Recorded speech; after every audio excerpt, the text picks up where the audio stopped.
Amorebieta Etxano, Durangaldan kokatuta dagoen herria, 1950ko urtarrilaren 26an sortu zen. Amorebieta eta Etxano herriak batuz.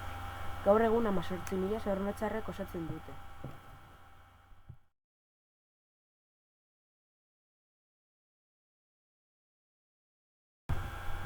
Denboraren joanean, Amorebietak hainbat eraldaketa jasan ditu, eta beraiekin bat historiak. Lehengo zornotzarrek oraingo zornotzarrei esandakoak, eta datozen zornotzarrek entzungo dituztenak. Eta badauzka 1001 oraindik gertatzeko, etorkizun batean aztarnak utziko dituztenak.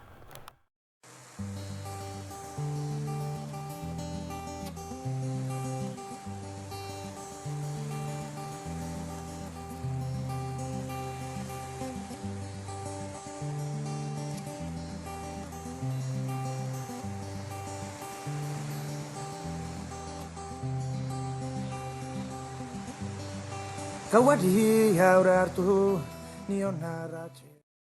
Amorebieta, Amuarrainen ibaia. Hemendik datorkigu herriaren izena. Gaur egun berriro ere atseden leku bihurtu zaizkigu erreka inguruak eta presa. Hamarkada batzuetan izandako egoera tamalgarria atzean utzita. Gezurra ematen du jendea han bainatzen zela esateak. Nafarroako presan badaude oraindik harri handi batzuk alde batetik bestera pasatu edo presa gainean egon ahal izateko. Inorra gurtu gabe joan nintzen etxetik, baina tera eta lehen urratxean. Itzal bat abiatu zen nire atzetik. Gaur Urgoz izenarekin ezagutzen dugun iturria, 1850 urtean egin zen Zubietzea izeneko lekuan. 1950 urtean parkea handitu eta iturria apur bat aurreratu zuten, eta bidegurutze bertan geratu zen. Hurrengo urteetan 3 aldiz ekarri dute atzerantza iturria.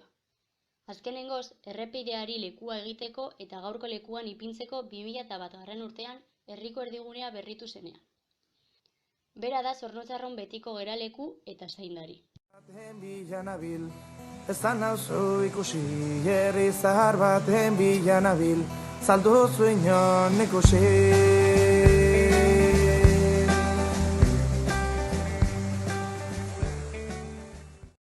Kontzejue, holan esaten zioten ordukoek udaletxeari. 1778an eraiki zuten estilo neoklasikoan. 1881an konponketa lanak egin zituzten, eta 1903an txoritokia gehitu zioten. Azkenik, 1937ko maiatzean bombardeatu eta suntsitu zuten.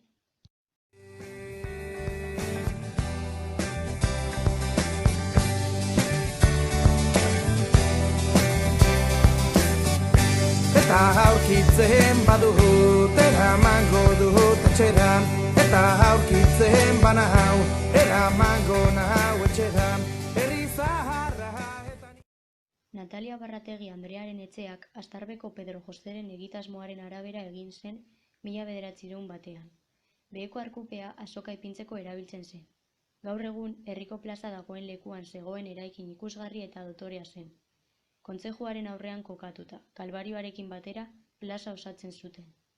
1937ko maiatzean bombardeatu eta suntsitu zuten. Niretzako Zornotza aldatu den pila bat, lehen izen zen herri txiki hau, onde hori etxe berri pila bat, jente berri etorri da begai herrire. Lehen gutxi gora bera ezagutzen genuen herriko jente guztie, baina oin aldaketagaz, baina dau askoz be politaua. Eta da hundi hau, eta hori, bai.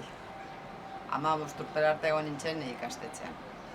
Eta jolasak oso desberdinek, ni lehen gogoratzen naz jolasten genuela basokara, gomatara, oin ez dakit jolasten badozue, kromoakaz. Eta ni bizi nintzenan estazioan, eta estazioan izen ginen dano lagunek, bai 16 urtekoak, eta 7 urtekoak, dano batera jolasten genuen. Gehien bat, trenak eukiten dugu ondoan, da trenetan jolasten. George Stirrek esan zuen bezala The Three of Guernica albistean, Amorebieta 1937ko maiatzaren 14an igandea bombardeatu zuten, denbora ez oso luzean. Suteak amatatu ezinik ibili ziren 4 egunetan.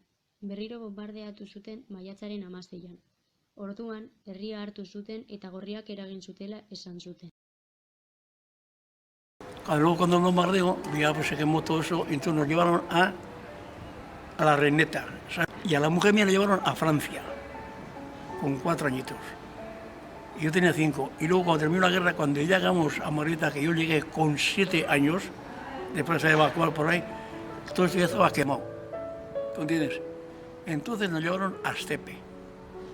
Y en Astepe nacieron mis hijos. Claro, luego ya fue eso, ya vinimos a vivir a Astepe cuando ya se mató mi padre. Vino a familia, se mató, cayó del tejado y se mató. Entonces fuimos a vivir a Astepe.